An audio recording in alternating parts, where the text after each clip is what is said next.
Night falls heavy, no escape, no spark. Those voices rise up on daybreak after dark. So when you're getting ready for a show, Yeah. because obviously we're getting ready to start one of the best podcasts out there right now. Yeah, Daybreak After Dark. What's your mindset as you're getting ready to play a show? Like, do you do anything? Do you have a show ritual? Well, when I first started playing, it was I had a lot of nerves. I used to get really nervous before I played when I was a kid. I had a really, really bad stage fright. Yeah. But I think I played enough shows where the stakes were either bad or there or whatever, and there was a lot of chaotic things that happened that were outside of my control. Yeah. And once things start breaking on stage and you're just kind of like just up there, you realize how kind of funny and pointless it was to worry about to it. be worried about it or to be nervous whatsoever. So do you have do you like to do or do you have rituals? Do you have do you like to play for warm up for a certain amount of time? Yeah, for my personal performances, especially now because the stakes feel a little bit higher. Usually we'll incorporate that into the stage performance when we do the ritualistic aspects thing that we do on stage. So we'll burn incense and ring bells and blow horns and do all these ceremonious type things. And so it pulls the audience in, but secretly the audience doesn't really know this or maybe isn't really paying attention, but it's secretly for us. Yeah. Because if I don't do that stuff, then I'm not going to be feeling very creative or very conducive to the music. So I kind of need to do that stuff to tune in. And then usually I'll breathe a little bit. So I just take some deep breaths. And this is something that I even do while I'm playing. It's just breath work. Yeah. And should we do a little breath work right now to get started? Do a little ujjayi breathing. Are you familiar with the yogi concept? No. Let me tell you about it. Okay. You breathe in through your nose. Okay. A deep breath. You want to fill your lungs.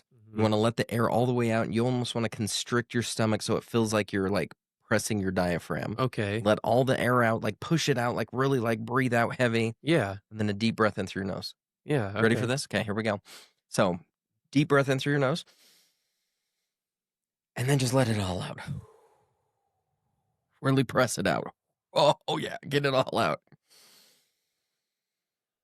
Okay, and that's how we start Daybreak After Dark. Welcome, Chuckie, to one of the hottest podcasts around. We have Daybreak After Dark. Daybreak After Dark, everyone. Now, I'm assuming long-time listener, first time on the podcast. Well, yeah, I've been listening for as long as it's been out, which is 3 months. Or do you have some people that stood out? Is there anybody where you're that was interesting?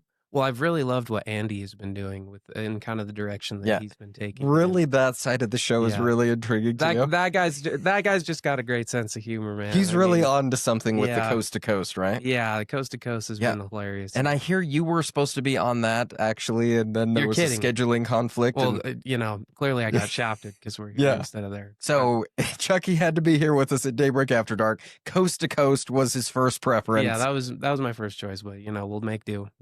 We want to give a shout out to Andy, though. So Andy's been doing a lot of our interviews for people outside of Utah. Yeah. Today we're actually running a back-to-back. Oh my goodness, you're kidding. So later today, me and Andy are going to do a little chatting. Oh, let's go. I actually knocked you out of your slot, so I'm to blame on that one. No way. Yeah. Well, at least it's for a great man. Exactly. We've had fun things in the past. I love how everybody has a little bit different take on life. Mm, We've had the Porsche guy. Yeah. Who used to race Porsches. Yeah. How cool is that? Had no idea. We have Mr. Bakavoy. Yeah. That guy's honestly, one of the most humble dudes that I've ever. Because you've gotten to chat with him a little bit. I've interacted with him a lot in store. And he is just super chill and humble and knowledgeable. That guy's just he has this very calming aura about him. What do you think about, so he teaches the history of rock? Yeah, he does, and I actually took that class at Slick. Did you really? Yeah. That's his class? Yeah, that's a trip. I took this, 2 or 3 years ago. But was it an online class? It was an online class, yeah. Was it he, your professor, possibly? Or do we know? I don't know. That's he teaches that class at Slick. Yeah, that's the thing, is I have no idea, but... we're going to assume it was him. Let's assume it was him, because it's cooler that way. Yeah. So. But wasn't that fun? He goes into prison, does a lot of teaching. Yeah, what a cool guy, and what a cool experience that is. And graduating college here soon. Yeah. Want to give you a shout out for that. Oh my God, almost done. Are you ready? Oh man, I don't know. I'm ready to be done. Yeah. That's for sure. Is that weird? So I remember back to when I was getting ready to graduate. Yeah. They actually kicked me out of college. Yeah. So I had so many credits that Utah State said, you cannot take another class. Like you're done. Yeah. Yeah. So I ended with like 4 bachelors, 4 Wow. minors. That's awesome. And then I could have gotten more if they would have let me stay another semester. Damn them. Yeah. That's crazy, man.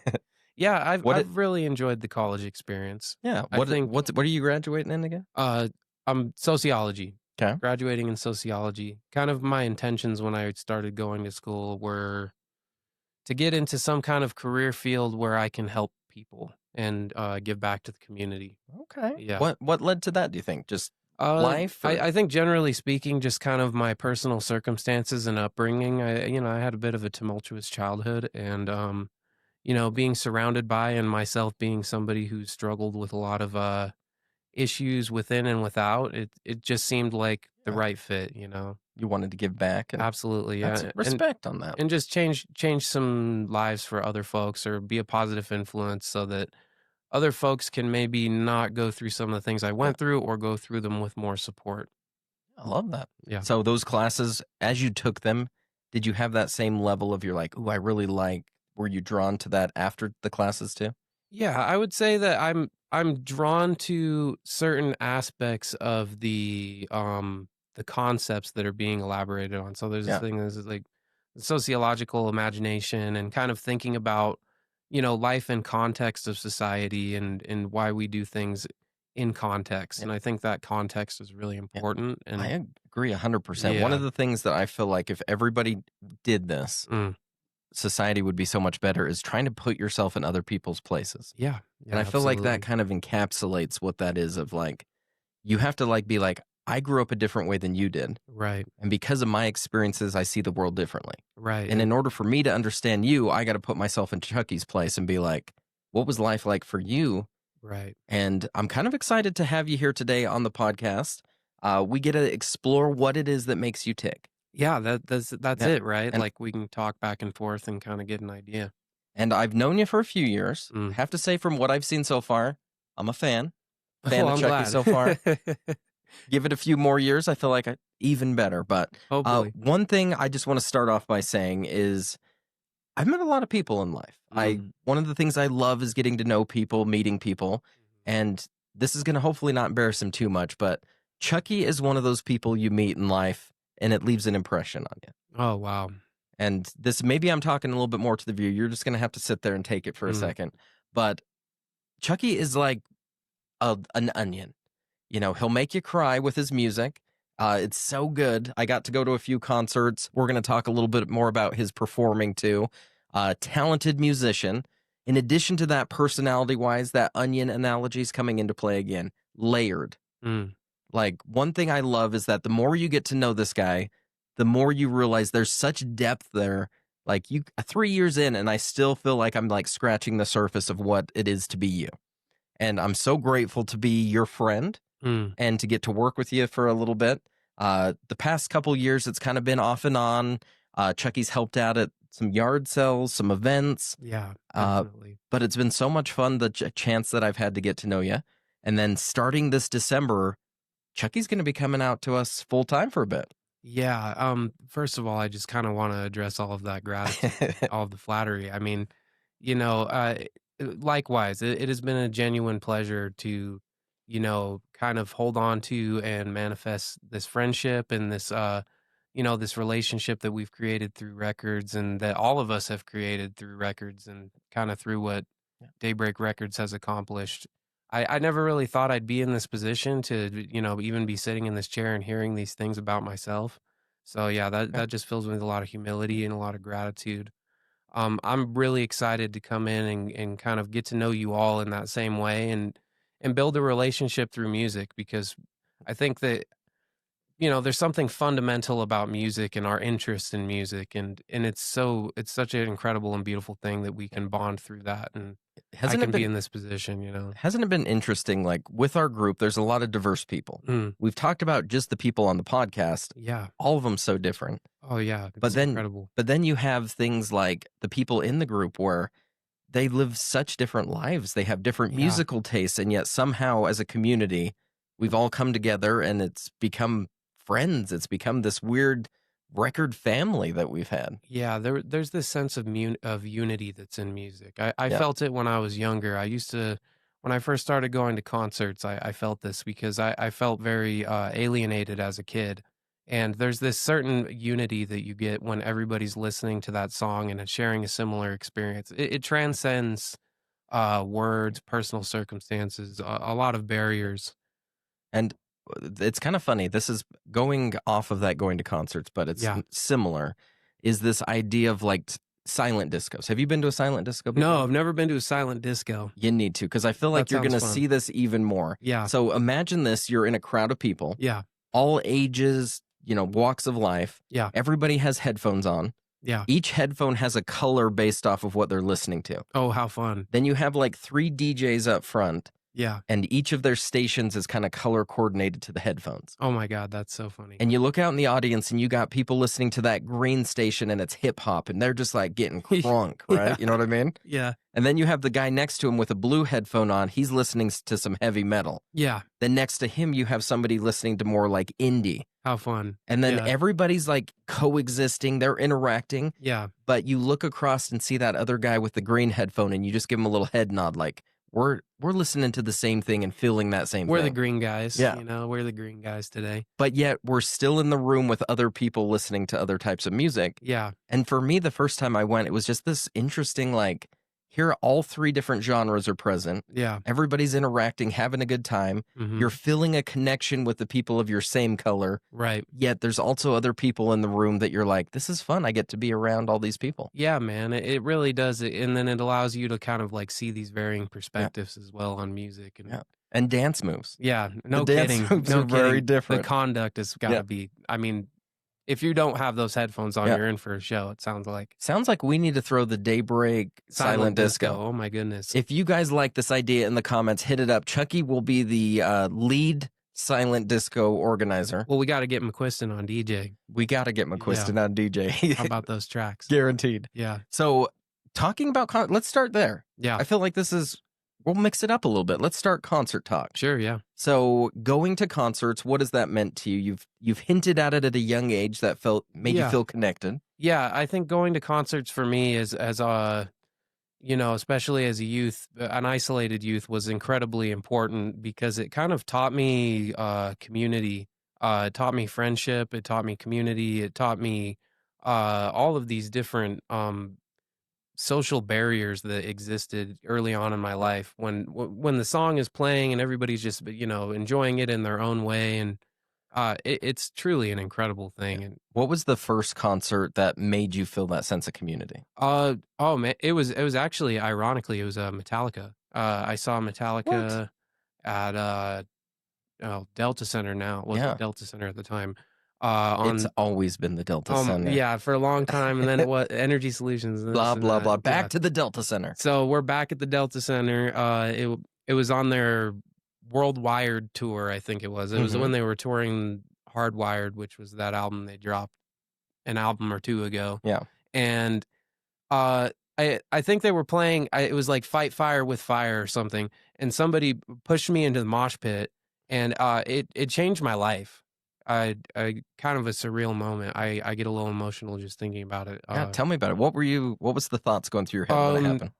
Well, when it happened, Because this is I like felt first this- mosh pit? Or yeah, this was my first mosh pit ever. I'm like a young kid. I was just like there, and I'm just kind of didn't know really what to expect. Had a little bit of social anxiety, and so this older sweaty dude like pushes me in. I'm bumping around with all these people, Yeah. and I just had this like it was almost like a revelation of this, like I'm experiencing physical contact with others, right? Yeah.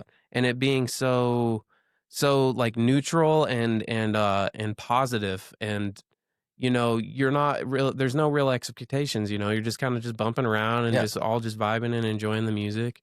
And God, I'll probably never talk to. I didn't talk to them then. I'll probably never talk to or meet any of those people ever again in my life. But what an impact that made on my life and on a lot of the lives of the people there. So interestingly enough, you guys, we tracked down that sweaty dude. Here he comes, the today, sweaty down dude. the stairs. Oh my God, I'd there like we have reunited Chuckie with sweaty dude. Oh, sweaty dude. It's you.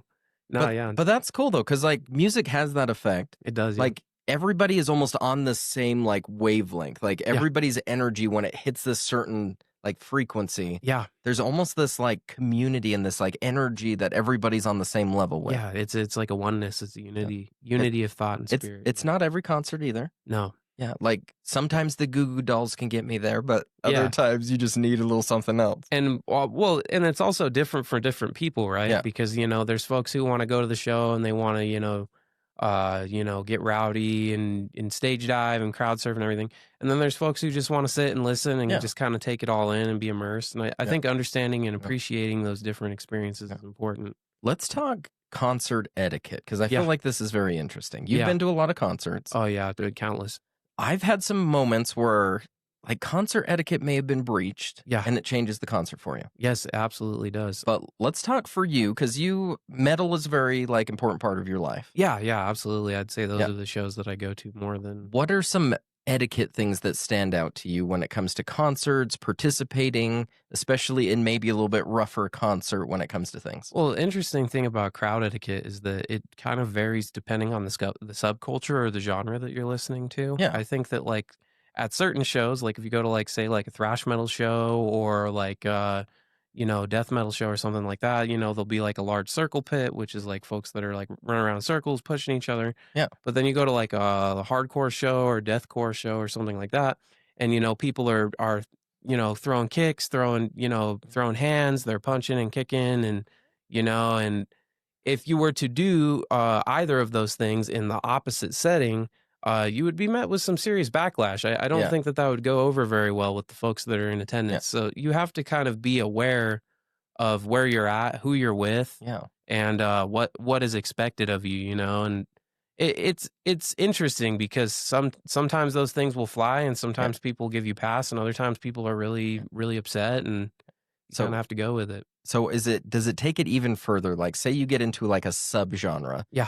Is there like certain dance moves even, or certain moves like is kicking allowed into something that punching may not be, or like? I would say like a good example of that is like circle pits versus like push pits and stuff. Like certain metal shows, like a thrash metal show or something, like you're predominantly going to see like circle pits and stuff like that. Yeah. But if you were to go to like a smaller show, like a grindcore show, or even something like a groove metal or doom or sludge or something is a little bit slower, a little more rhythmic. Yeah.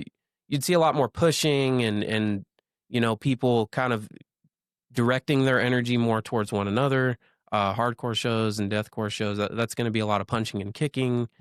Sometimes crowd killing. Sometimes people are punching people that aren't in there. What is crowd killing? Crowd killing is essentially when you intentionally, and not intentionally in terms of personal spirit, but intentionally in terms of action, punch or kick somebody on the edge or on the outskirts, perimeter of a mosh pit on purpose. You beat them up, and they just have to sit there and take it. And some people don't like to do that, and then there's fights that break out and everything. And that goes back to setting, because some folks are cool with it, and then some folks are like, "What are you doing?" And then they'll fight you back, and then it's a whole big thing. And which is interesting that there's such different like types. Like my feed, like sometimes my feed on social media likes to show me things. Yeah. And I feel like sometimes it's telling me you need to learn about this new thing. Yeah. Let's talk Wall of Death. Oh yeah. Yeah. Tell me about this, because I saw a couple videos pop up. This was intriguing. Yeah. What is the Wall of Death? Well, the funny thing about a Wall of Death is that it could happen anywhere. I was at a rap show last weekend, and there was a Wall of Death at a rap show, so they can happen at any type of show. But basically, what you do is you divide the room down the middle with folks on either side, and then usually at a certain pivotal point in the music, these folks collide in the middle. So they move towards the middle and they collide with so one you just another. kind of smash into Yeah, the opposite side. you just smash into one another. Yeah, Yeah, pretty little much, Red Rover yeah, send the no, other it's side right pretty over. much Red Rover. Yeah. Yeah, that's exactly what it is. And But Red Rover doesn't have the same ring as Wall of Death. I think a wall of death, and you'll see bands kind of use this sometimes as a cheat code. I think what a wall of death does is if there's only like 5 or 6 people in a mosh pit, it kind of forces the entire audience to participate for at least like 30 seconds. Yeah. And then the folks who really aren't about it will stop, but then hopefully enough people will keep going, and then that'll just kind of reinfuse the concert with energy. So it's kind of like a cheat code that bands use sometimes to keep the energy high. Because do you feel like, so not only are you playing shows as a band, you're trying to get people to interact, and obviously the moshing, the different things in the crowd. Yeah. Like as a band looking out and seeing that, that has to be like an interesting, like powerful feeling of seeing your music inspiring like this action, right? Yeah. It's I like to think about it as a symbiosis or a relationship between the audience and the artist, where the artist is putting out what you are putting in. So I always take that mentality into shows when I'm an audience member, because I would want the same kind of energy put out for my performances. I think that like it can be really powerful to experience that level of energy as as an artist, and kind of see the way that your music is transgressing in a very physical form. And then other times it can be really interesting to look out and get this like this introspective look, or people look kind of aloof. And I think that can be really interesting too. To see how your music's affecting. Yeah. One thing that's really come across with my performances, and something that I've always kind of taken away, is folks will come up and they'll share some kind of moment of memory or reminiscence. Like I had this one girl come up one time and she's like, "Oh, that really reminded me like when I was 8 years old, and my dad used to have a little like garage band, and they would all just jam, and I'd listen to them and drink a Capri Sun or whatever." Yeah. And it just kind of hit me where it's like, wow, I can't believe that what we were playing kind of inspired something inspired a memory. So resonant. Yeah. How does the venue change that? Because we talked about Delta Center for like a Metallica show. Yeah, the venue is huge. You got USANA, which I tend to think of that as more of your either sit down, you're on the lawn. I'm not thinking as much like Walls of Death. No, not at all. Yeah. And then you have like some smaller venues. Let's talk that, because I think we've all experienced the Delta Center and USANA. Yeah. Let's talk about some of these smaller shows that you've been to, the venue, the setting. What are some that stand out to you? Well, to be honest, I think smaller shows are my personal favorite because of the level of intimacy that you have with the artist and the audience. As a performer and as an audience member, it's really a lot more intimate, a lot more close and personal at a smaller venue. I've been to shows in basements. I've been to shows in parking lots. I've been to shows in, we've played shows in the desert. We've played shows in just really odd locations. Cemeteries, Yeah, we did. We played a show out at Mercer Cemetery in Tooele County, which was way cool. I don't know why the one that stood out, but we talk about the parking lot ones. Yeah. So Smith's parking lot, somewhat close to home here. Yeah. Soda Boba. Yeah, Soda Boba, not a thing anymore. They went out of business probably partially because of the shows, but I think that was maybe a bit of a last ditch. Yeah. But they used to throw shows all the time. All these high school kids and everything. They got the owner on board somehow, and so it would just be parking lot. Literally in the parking lot, people are trying to like take orders in the drive-thru, and they're having to scream over these horrible noises that these kids are producing. I remember the first show I went and I saw there. This kid like doused himself in rubbing alcohol and lit himself on fire. What? Yeah, he lit himself on fire. He's like running around on fire. Yeah, and he's running around on fire. And then I don't think he really thought that it would take it that far, but his clothes were like saturated in this flammable liquid.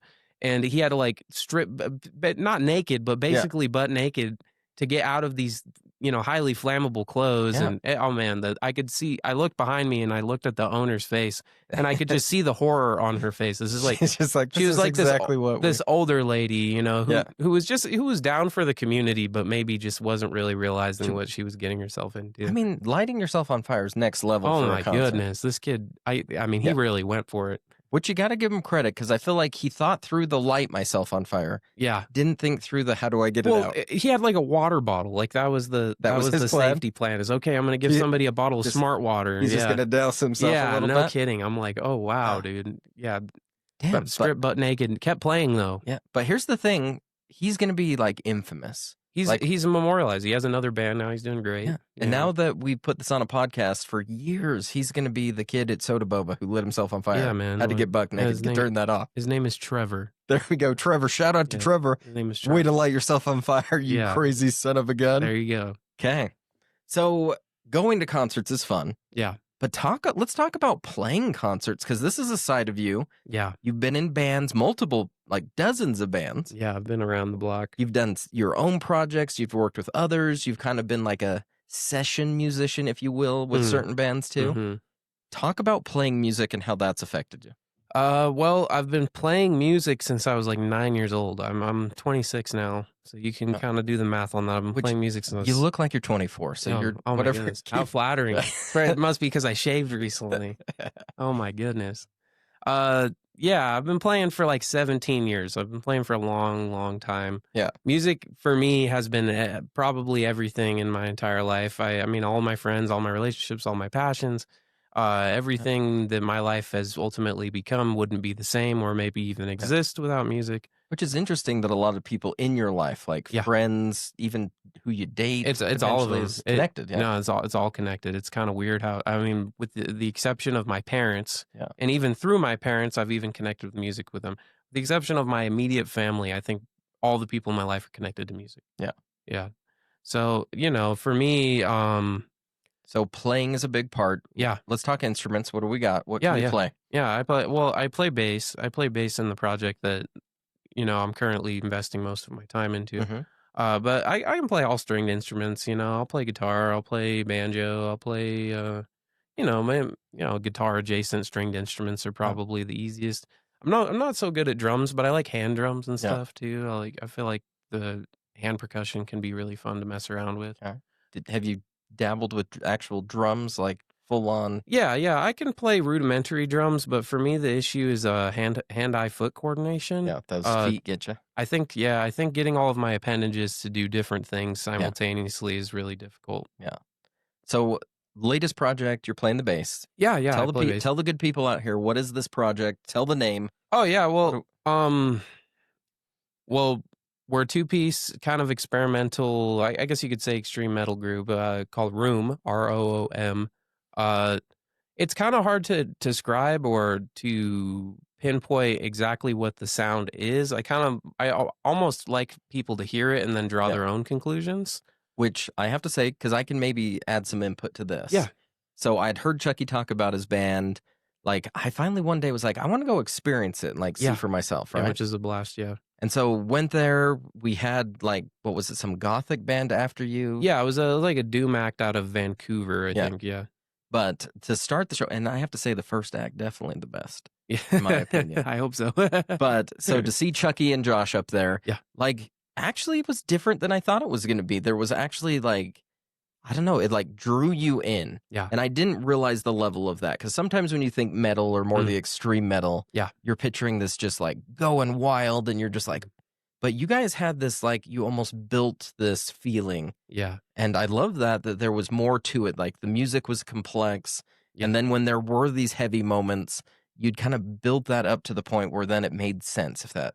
Yeah, I think a big thing that we focus on is ambiance. It's I like to describe it as experiential music. So I think when we play, especially playing live, and even just playing and practicing at home, it's about creating an experience for ourselves. Everything we do is improvisational, so it's all just kind of off the top. Yeah. And it's just a way to kind of use your mind, body, and spirit as this creative conduit and just kind of feel music, Because there's been a few things that you've recorded that I thought were interesting, where you just started the recorder. Yeah.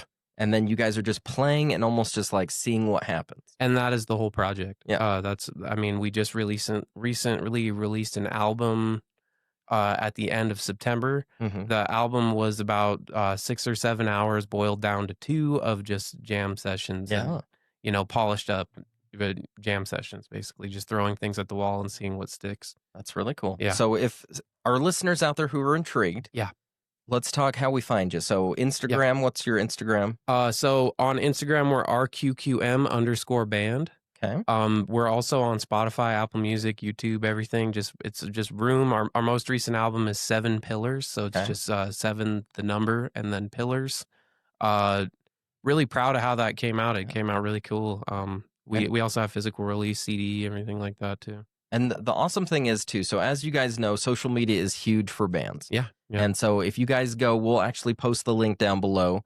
Hit their Instagram with a little follow. They appreciate that. So. Oh no, that would be magnificent, honestly. And then keep up. Like we got some cool stuff coming up. I mean, we're working on a VHS release right now. And that's cool. Yeah, just throwing stuff at the wall. It's kind of an art project in a way. I don't know if you realize this, but Daybreak Records likes their merch too. Yeah, I'm wearing it. I don't know if you've seen any of the things we've come out with. Yeah, man, I would be remiss not to. But let's talk, because I feel like you guys have done a great job with some of your merch items. Yeah. So obviously you can go t-shirt, boom, done. Yeah. Get a little fancier with the hoodie. Got the hoodie and beanie. Nice. Beanie, keep your head warm. Yeah. But I think the fun thing is when you start getting into like some interesting, remind me, but I think you did a pair of pants once. Oh yeah, pants banged. I do all my own screen printing at home. Yeah. So I kind of just delved in. I'm like, man, dude, cut out the middleman, cut out the timetables. Let's just start screen printing this stuff at home. Which is cool. Yeah. So I took a bunch of pants out of my closet and I just started printing our logo and some of our designs on pants and shorts and stuff. And they banged. I mean, we sold out of pants. We've got like 2 or 3 pairs of shorts left. And I mean, mind you, these are clothes out of my closet. They're just used clothes. And But people are like, how are you doing this? It's like, well, I don't know. It's just like clothes Just that I making had. it. Yeah. So what are some other fun ones that you've done? You've done the pants. Yeah. What were some unique ones that you're like, ooh, this is just like cool to do? Yeah, I think most recently that was we did like a big bleach dye run. So we bleached a bunch of shirts, printed a bunch of shirts, bleached a bunch of them. But what I didn't realize at the time is that a lot of the shirts that I was bleaching on were actually polyester.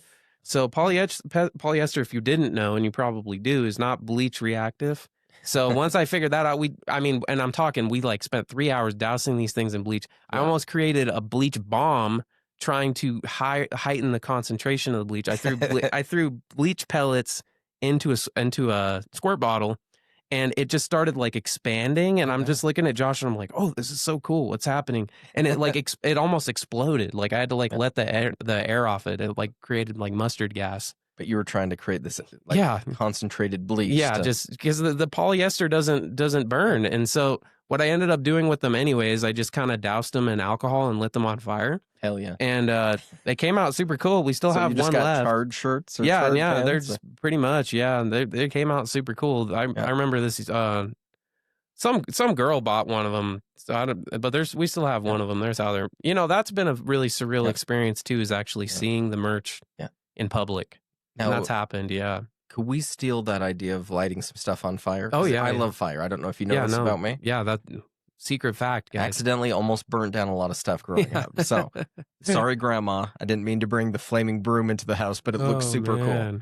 Oh, but no. I'm imagining this. What if we have a Daybreak merch item? Yeah. We singe it up, light it on fire. Yeah, how cool would that be? And then you got just this cool Daybreak singed t-shirt. Maybe some holes. I mean, it's like one of one, man. Yeah.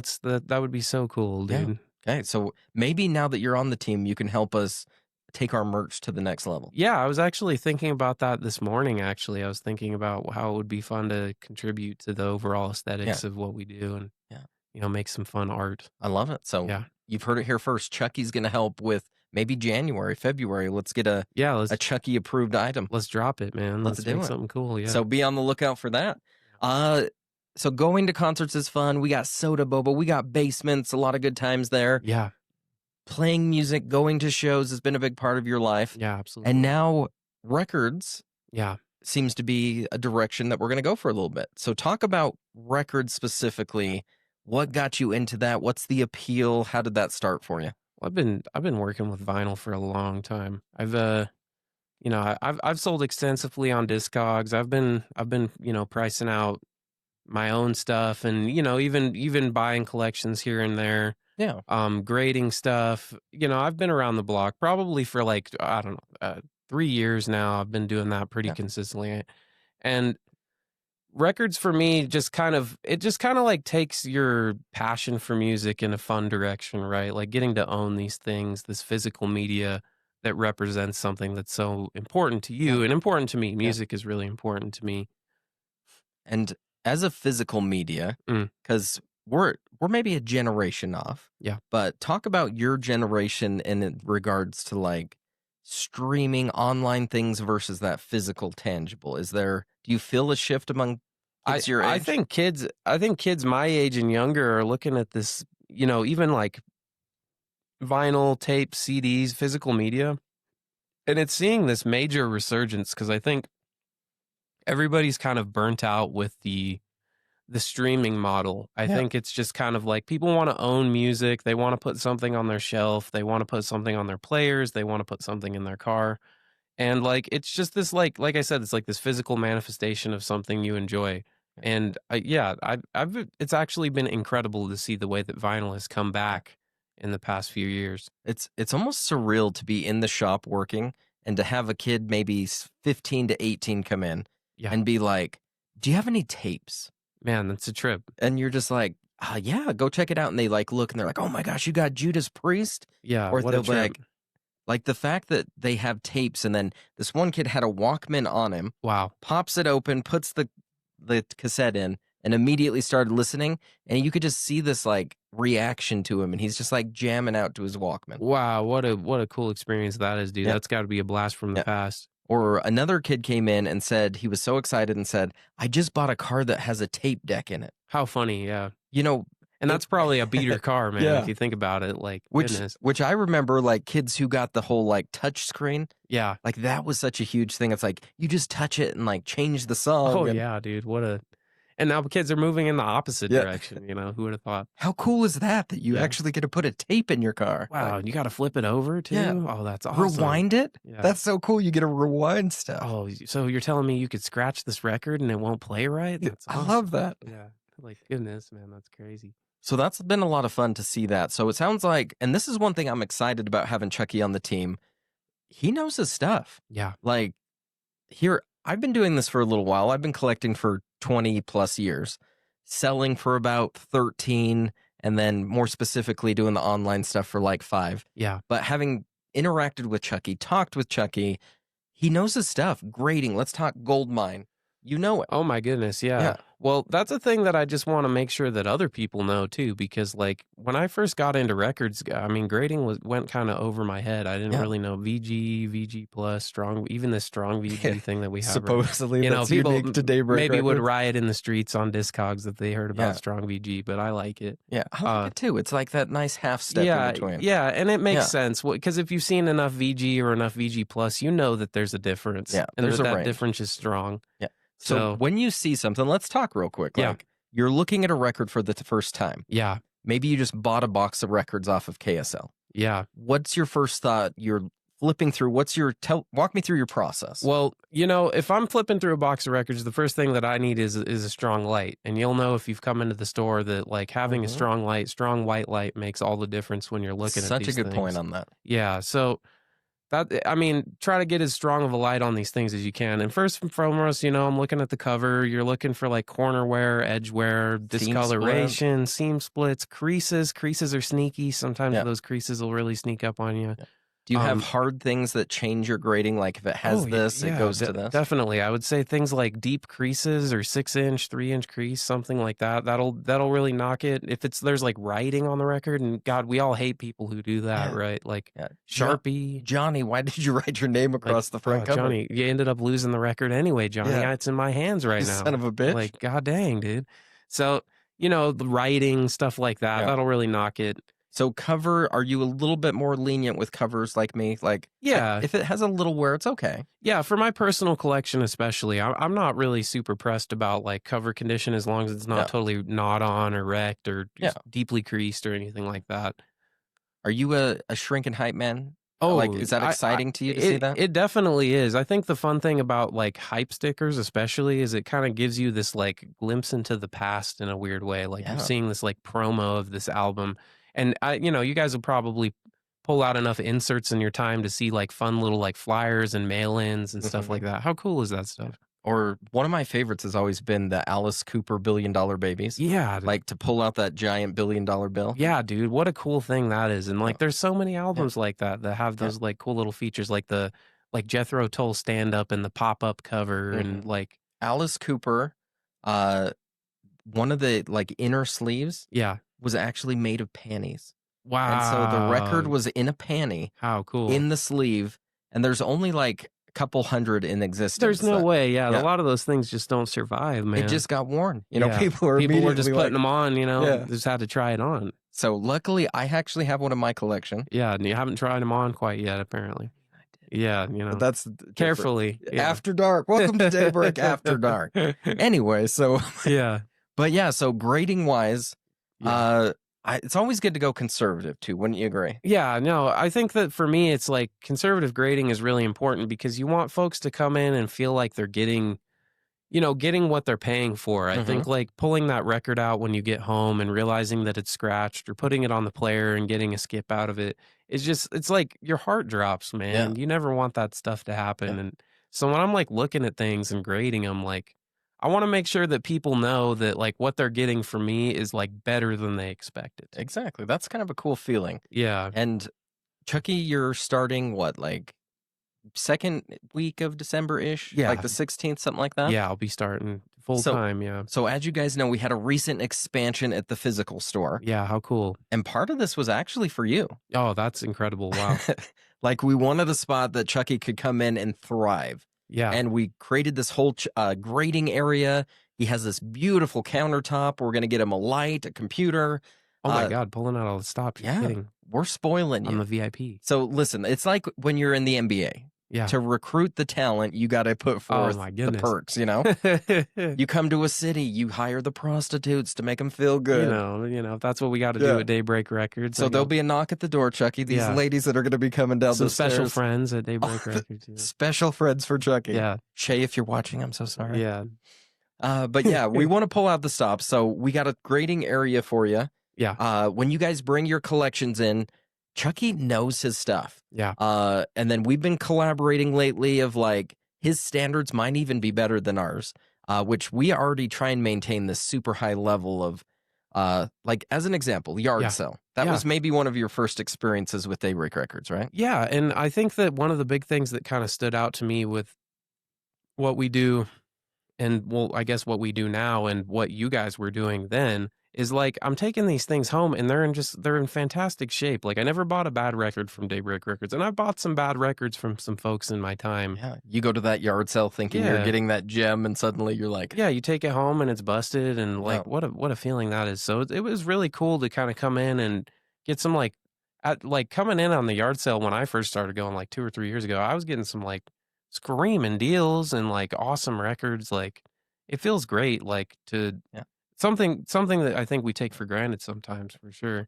What are your thoughts on, because obviously we've been doing the online for a few years. Yeah. Talk about that shopping in person experience. What is that feeling like of like, oh man, it's kind of addictive, isn't it? Like if you've shopped records, and I know the people who are watching have, like flipping through crates, man, like you just never know what you're going to see or what you're going to get. Yeah. Like I always love coming in with that fresh mind and just kind of like flipping through crates and seeing what I'm going to find. And then, like, you have to get through every single crate because you know that in that last crate or that second to last record, that's going to be the one you were looking for. That's the Butcher album. Just oh my goodness, waiting. like like and that feeling I think is so fun and kind of addictive. Like flipping through and making sure that you're like super thorough and you're going through twice, and because that's been the style of our store. Yeah. When I did my research, going to LA, going to all those different stores.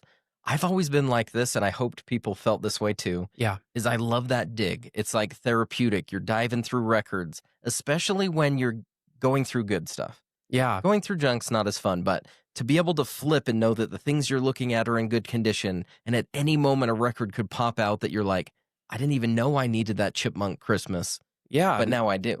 And that's the fun thing about it is like I've discovered so many cool artists and so much cool music through vinyl specifically. And I mean, like you're talking about things sometimes that aren't even on streaming or on the internet. Like it's fun to take a chance on something, put it on your player, you know? Is there a band that jumps out to you maybe the past couple years that you maybe discovered that way? Like for me, a genre that I really discovered was fusion, jazz fusion. Okay. A lot of really highly affordable records from like Al Di Meola and Jean-Luc Ponty and, you know, Weather Report you can pick up for really cheap. I mean, Mahavishnu Orchestra, there's really John McLaughlin, like there's awesome guys.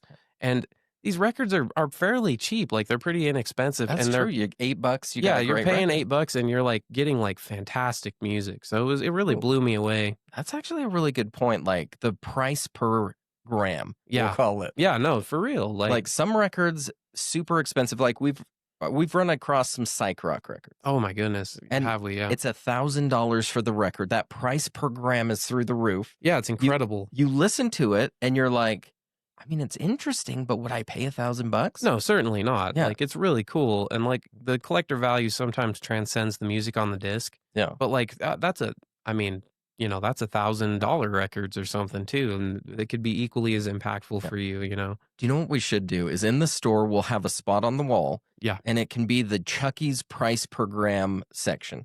How fun. So it's records where you're like, for the price and the music you're getting, maybe it's a screaming like you're getting a deal. Yeah. And I think that I've tried to, I've helped out with some yard sales in the past, and I've always tried to convey that as like, you know, with some of these fusion artists or some of these sleepers where you're only paying like, you know, $6 to $13, like there's some screaming records out there that you can get on a good deal if you know what to look for. That's true. Okay. So we're coming up with ideas already. I'm so excited to have Chuckie on board. Oh yeah. Let's talk yard sale working though. Oh yeah. So these are one of the hardest days of the year that yet the most rewarding. Oh my God. You get to interact with a ton of people. You're outside. The sun hopefully is shining. Oh yeah. But not too brightly. Yeah. Like you want that perfect level of sunshine. Scrambling to keep these things out of the sun. Yeah. But talk working yard, because this is really where we drew on like you helping us a lot. Yeah. Is we would have these early mornings. Like you're coming out at like what? Like we start at 3:30 sometimes? Starting at 3:30 in the morning. And we're loading vehicles, we're running things out, we're, you know, setting up on Tim's lawn. Tim, if you're listening to this. He's a hero. We love you, Tim. We love you, Tim. Yeah. Oh man. And those early mornings and kind of seeing the fruits of that when the, you know, the long line shows up and there's people at every crate. I mean, it's super rewarding, man. It's so cool. Talk working that, because you tend to do a little bit different thing than I do. So I'm kind of planted at the checkout. Yeah. I'm ringing people up. I wish I could interact more, because that's kind of my one sadness of the yard sale. Yeah, absolutely. But talk walking around, because you're keeping things out of the sun. Yeah, I think a lot of things for me is just kind of floating, you know, protecting the records from the sunlight. And then also just like interacting with customers, like those little recommendations that I was mentioning, or helping people flip through for like their favorite record. Like, does anybody know where the Neil Diamond is? And you're flipping through a couple bins and find them that Neil Diamond. Which, like, playing off that, my favorite moments are in the store. Yeah. Is somebody saying, hey, I'm looking for Gordon Lightfoot. Yeah. Suddenly 5 people are shopping. Everybody's digging. Yeah. Somebody yells, I got Gordon Lightfoot's greatest hits. It's so satisfying. Like, isn't that fun? Yeah. When, like, and the customers get in on it too. It's like, it's so cool when like somebody shouts it out and then like the dude like 3 crates down finds one for them. Like you know, not only are you doing my job, but like then, you know, it just kind of pays it forward in a really fun way. So let's talk that, because that's been an intriguing thing with the group. Yeah. What are your thoughts on the group when it comes to generosity? Oh my God. I mean, you guys have directly affected me with the generosity most recently, which was absolutely incredible. What happened with that for anybody who didn't get to see that episode? So I guess on a Tuesday, it was announced that I was going full time. Yeah. And so then, we were just letting people know Chuckie's coming on board. Yeah. Not a big deal. And, you know, I can't even believe that this happened, but yeah, you guys decided to throw me a little hiring bonus. And I mean, like, wow, what an incredible thing that was. I mean, so it started with one guy being like, I'm going to throw 10 towards Chuckie starting. Yeah. And then suddenly everybody just starts piling on. What we got up to like $300. Like unbelievable, unreal, like not expected nor, you know, deserved in that sense. Like that's absolutely incredible. Yeah. Like, but this is the level of customers that we have, and we have to give a shout out to them right now. Yeah. Like, you are some of the most generous, thoughtful people I've ever met. Every week I am constantly surprised. Maybe I shouldn't be surprised. I know. By the level of generosity. Well, it just keeps happening. Like every week people are buying each other records. People are like donating towards like, you know, personal causes that, you know, everybody has things in their life. And it's like incredible that these people are like actually taking action to improve the lives of these other folks. You know, I mean, we're through records, and like music is a very important bond, but you know, to take it to that personal level is absolutely incredible. Like, one of my bads was I forgot to tell people when you were actually starting. Yeah. And so like 2 weeks ago, I was in store. This nice guy named Tyler came down the stairs. Yeah. You're familiar with Yeah, Mr. Pitkin? I know Mr. Pitkin, yeah. He comes down and he had like a treat for us. You're kidding. And he was like, "Where's Chuckie?" I got him like a little sandwich. Wow, that's wild, man. And then I was like, "Oh shoot, he's not here. I'll have to eat both of them." Oh no, that's so my why bad. I had to eat your sandwich. It's all good. That's why you're putting on some weight, as you can see. It's wintertime. You gotta like. Yeah, you gotta. I'm in my bulk phase. Hibernate. Thank you very much. Hibernate at Daybreak. So if you're not familiar with working out, you have your bulking stage. Okay, yeah. And then you're getting trim, like lean stage. So that's what you're doing. That's what you've been doing for the past few years. Is bulking. Past few years, correct. Just so bulking. it's a 3-year cycle. Yeah. I'm on the end of my 3rd year. Yeah, it's like hibernation. Yeah. Yeah. You guys, next year, getting trim. Yeah, yeah. That's New Year's happening. resolution. Yeah. Hold them accountable for that, guys. So 190 right now. Yeah. Next year, 120. 120. Oh, wow. Okay. Somebody call the ambulance if that happens. But you're going to be like, damn, that's some abs right there. So we're going to work on that. But yeah, how cool was that? Like somebody just was like, I thought Chuckie was working. I wanted to bring him a sandwich. That's absolutely incredible. I mean, wow. Have you ever heard of that? I mean, what job does that happen at? No job. I've had some jobs. I've had some bad jobs, and usually the customers are screaming in your face. They're incredibly upset with you for no reason at all, and the conditions are awful. Yeah, no kidding. I mean, wow, that's absolutely incredible. And that's one thing I've always been grateful for is I've worked some jobs. Yeah. This is the first time I've ever worked and I jump up in the morning and I'm excited to go to work. Dude, yeah, that's the relationship that we both have with records and like with working in this environment is like it's fun. It's super fun. It's engaging. It's interactive. And like you guys make it fun, like the customers, like interacting with new people on long lines of music like that. It's so cool, man. Like what a cool thing to do. So now, I mean, you've got brief interactions at yard sales and different events. You're going to be in store, like Friday, Saturday, kind of going forward. That's the thought. How exciting is that? Yeah. So you guys, Chuckie's going to be there hanging out. We're excited for you to get to know him. And then it's so much fun. Then when you get to know people, somebody comes down the stairs and you're like, oh my gosh, how was that, concert you said you went to? And then suddenly you're talking about this concert and you're like, oh my gosh, that album you bought last week, how was that? And like, it's so fun to be able to have these like shared personal memories. Oh, it's a blast, man. Like getting to interact with people along these lines of something that we all so deeply enjoy is like, it's so cool, man. Like getting new song recommendations, like chatting with people about music. Is fun. I mean, like, like what better environment than at a record store to like chat music and like have these conversations with people. And I know you guys are supposed to come into the record store and get recommendations. But sometimes I'm just like, I go home with like 5 new bands and I'm like, this is so cool. And I'm listening to music on the way home. But now that Chuckie and I are both there, we want to take that to that concept to a new level. Yeah. Like when you guys come in, tell us about what you're listening to. Yeah. We can then tell you guys like, oh my gosh, if you like that, you might like this band. Yeah. I want to talk music. I want to talk music with you guys. It's one of my favorite things to do. So I think having that discourse is super awesome and kind of what a record store means to me. Yeah. And it'll be nice for Chuckie too, because normally I just want to talk about bulking. I want to talk it's about like every lifting. day it's bulking, I'm like, why is it always bulking? 3 years. I'm like, what is going on? Why is this guy still bulking? Still bulking. This is ridiculous. He's shoving Twinkies and ding dongs. Bulking. Interesting. That's what he calls it, is bulking. Yeah. You got to have branding. It's all about branding. Yeah, so, with you coming on to the store, what are some things that you're excited about? Let's talk your vision, because I feel like you're not just coming in as an employee. Right. Like, I almost feel like you're coming in as a regional assistant manager. Oh, wow. I'm getting promotion. I haven't even set foot in the door. Yeah. That's incredible. But what is...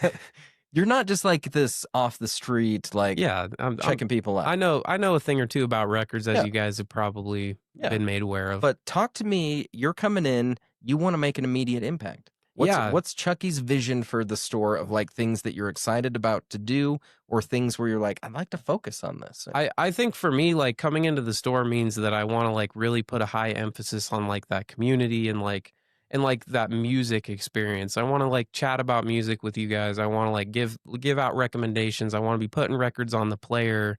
Like, I want to like... Yeah, that's a good one. Yeah, like create a listening experience, create an interactive experience. Because like if you've been to a record store, you know that that's the big draw and appeal. And you know that that's the thing that's currently missing is like, I've been to quite a few record stores and, I don't want it to be a quiet customer interaction where like, you know, the dude you're interacting with seems disinterested or seems, you know, kind of lackadaisical. Like I want to come in and have some serious discourse about music with you guys and have fun with it and really make it a fun thing, you know. And I feel like it's good with both of us there, because sometimes what happens to me is when it gets busy, like I'm so focused, like, and I think I do a good job. Like I hope you guys agree. Like when you come in, like we're chatting, we're getting to know each other. But now when we have two of us, a collection comes down the stairs, both of us split it off. We're grading it immediately.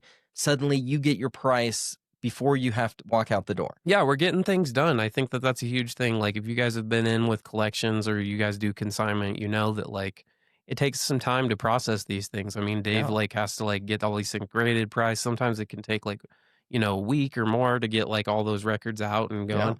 Like I want to get those things out like day after, like we can really make a push here and like be super productive in store. And like with the recent development with the Evanston collection, guys, we're sitting on like tens of thousands of records. That's not an exaggeration. Like the more time that we have to grade and price, the more really cool things that you're going to see in store. I mean, for heaven's sakes, look at the records behind us. Yeah, exactly. Like, this wall needs to be graded. All that stuff needs to be graded. Yeah. Like that's incredible if you really think about Chuckie's gotten to see a few of the gems. Yeah. Like I feel like I've teased you guys a lot, but the reason is there's just such incredible things. We don't want to mess around. Like we want to make sure we're grading it properly, looking at pressing. Yeah. And like, as you know, as you've kind of listed, like finding the exact pressing can make a difference. It's, I mean, absolutely crucial. Sometimes that difference between like a Pittman and a Winchester and an LA press, I mean, like it can make all the difference in the world in terms of value, sometimes even in terms of like pressing quality. I mean, like the listening experience could be changed. The collectability is certainly changed. Yeah.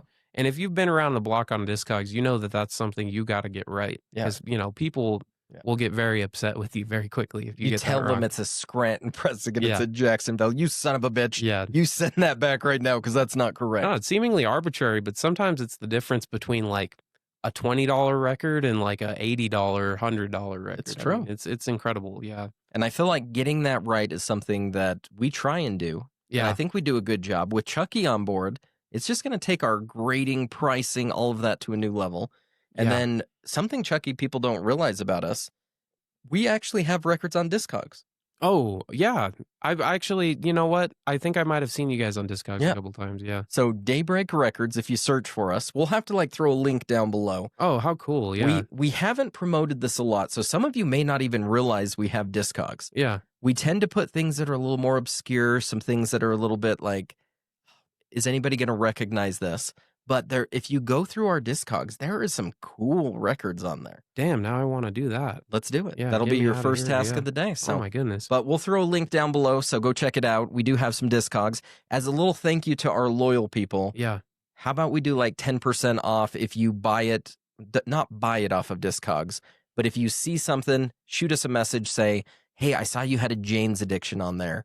Dang, we'll dude. drop 10% off for you. Smoking. That's a smoking deal. So if you see anything you like, let us know. So, sounds like we're going to have some fun in store too. Yeah, absolutely. Can't wait to tell you. I have all these thoughts on bulking that I haven't shared. No, you guys are going to hear it in store, I'm sure. I mean, that's all this guy talks about. I'm surprised it hasn't hit you Low yet. T and bulking are my two favorite things right now. You know, it's just fat and low testosterone, you know.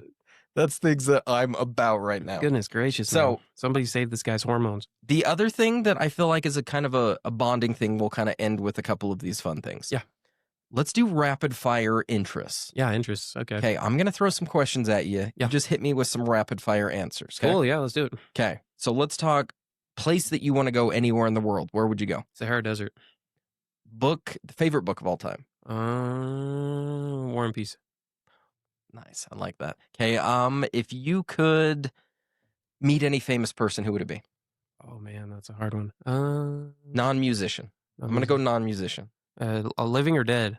Could be either. Buddha. Done. Let's talk favorite car. If you had a favorite car, do you have a favorite? Oh, favorite car? 69 El Camino. Nice. Okay. Favorite food? Favorite food? That's kind of a hard one. Besides Cafe Rio. Orange chicken right now. Okay, orange chicken. I love that.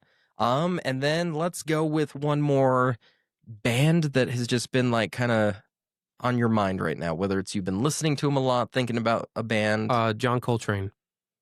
Love it. And then talking about books, though, because you kind of hinted at the book. Yeah. Let's talk that bookstore record combo. I'm going to be spending a lot of money in there. Talk about Aaron. I mean, you've gotten to meet him a little bit. Well, you guys have probably, if you've met Aaron or not, I mean, he's an incredible person. He's just so super down to earth. He's a super chill guy, and like he's so knowledgeable about books, man. Yeah. I mean, like I'm an avid reader myself, and going in there and rifling through his shelves and kind of seeing all of these incredible titles that he's got has just been like, it seriously, that's where all my money's going. Really, if it's not going to records, it's going to books. Yeah, I love it. We're gonna get you some good books and records with this yeah. too. So, and then the final question of the rapid fire. Yeah. What was the first album you owned?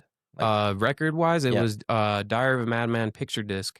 Ozzy Osbourne, Diary of a Madman picture disc. Yeah. Okay. I bought it at Best Buy, actually. Freaking Chuckie has the best record of all time. Of course he does. It skips. Yeah.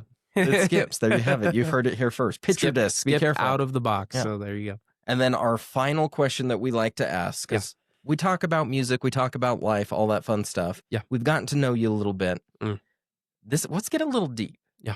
Because I think we both share this is we've had some past. Yeah. We've had some life experience. Oh, totally, yeah. And looking back on that, it's shaped who we've become. Oh, in a big way, yeah. So say you could go back in time and talk to young Chuckie. Yeah. Young Charles Meyer. Mr. Charles, yeah. What would you tell him? What would be some advice now that you've gained a little life experience looking back? What would you go back and be like, you need to know this. This is key. It is what it is, man. Life is, it has ups and downs, peaks and valleys, but life is just life. There's not really a race to win or anything that needs to be run. A lot of things are outside of your control, and you just kind of have to roll with it. I spent a lot of time as a kid very either cautious or overly worried about things that I really had nothing to do or say about. Yeah. And I think that learning to let go has really helped me as a young adult. And I think if I could go back, it would be trying to instill that in myself a little bit younger. Just it's all right. Like everything's all good, Don't stress, I love that. It'll work out. And then mine, I'm going to take a little bit different slant because I felt like that's some life advice right there. Yeah. My advice is Cafe Rio has some delicious burritos. Yeah, never forget. Depending on which day of the week it is, go in on Tuesday, get your tacos. Go in on Thursday, get your coconut shrimp. You guys, I just want to reiterate. Coconut shrimp? I didn't even know they had that. They have coconut shrimp now. Oh, you're kidding me. Whether it's the sweet pork, whether you're going carne asada. Oh, wow. It's turned into Cafe a commercial. Rio is the place to be. Daybreak AfterDark needs the sponsorship right Cafe now. Rio. Cafe where Rio. you can get the most bang for your buck. That one meal turns into 2 meals if you plan it right. The points, the rewards, Cafe Rio. Oh my God, sponsored by Cafe Rio, maybe? How about we have some Cafe Rio? Yeah, let's do Cafe Rio. Oh my God, guys. If you would like to sponsor us, Cafe Rio, please, please, Cafe Rio. This is normal. This is a normal occurrence. This guy's talking about Cafe Rio all day. It's the bulking in the Cafe bolt. Rio. Yeah. You guys, if you want to get to my size, you can't just do that eating lettuce. Yeah, that monologue right there is actually a daily occurrence. I feel bad for Brooke. Yeah, but she loves. Well, she eats the lettuce. It's ridiculous. Yeah. I want the carbs. I want the meat. I want the fats. Let's go. So Cafe Rio, if you're out there, would love to have a sponsorship. Please do. Please, these mics aren't cheap. Oh my God, we're struggling over here. Let's do it. Burritos in our hands. Chuckie? Yeah, dude, we did it. I appreciate you coming on the show. Thank you for joining us on Daybreak After Dark. Yeah, we're so excited to have him working in the store. So yeah, after the 16th of December, you're doing a fun little trip, aren't you? Yeah. I'm actually going to Italy with my brother, which I never really thought I would do in my entire life. So this is so cool. What a cool thing. 10 days, you said? Yeah, it's like 10 days. We're flying into Venice and training around, going to Florence, going to Rome. What a cool opportunity that is. Never really thought I'd be in that position. So wow, I'm super humble for that. Here's the thing, enjoy it because you put in the work the past 4 years. You're graduating with incredible grades. Yeah. Your whole future's ahead of you. No kidding. Take a little time to enjoy that moment, and yeah, I feel like you've earned it at this point. I appreciate you saying that, man, because sometimes it's hard to put it all into perspective day to day. Yeah, that's an accomplishment, and the fact that you're at this stage of life, this is such a fun point of life. Yeah, dude. Life it's good. So Life is good, man, Yeah. and it's better with Daybreak Records and Cafe Rio. and Sponsored by Cafe Rio, thank you, Cafe Rio. Please sponsor us. Hey, you guys, someday. thanks for coming out today. You'll see Chuckie in store starting in a couple weeks, depending on when this comes out. But yeah, we're so excited. Come chat with us. Yeah. Drop a line down below in the comments. Check out Chuckie's band. Hit up his Instagram. Check him out. See what you guys think. So we'll see you guys later. Have a good one. Yeah. Peace. And followed by our cool official theme song, Daybreak After Dark. After dark. Daybreak After Dark. Woo. Yeah. Yeah, that's hype. Break after dark.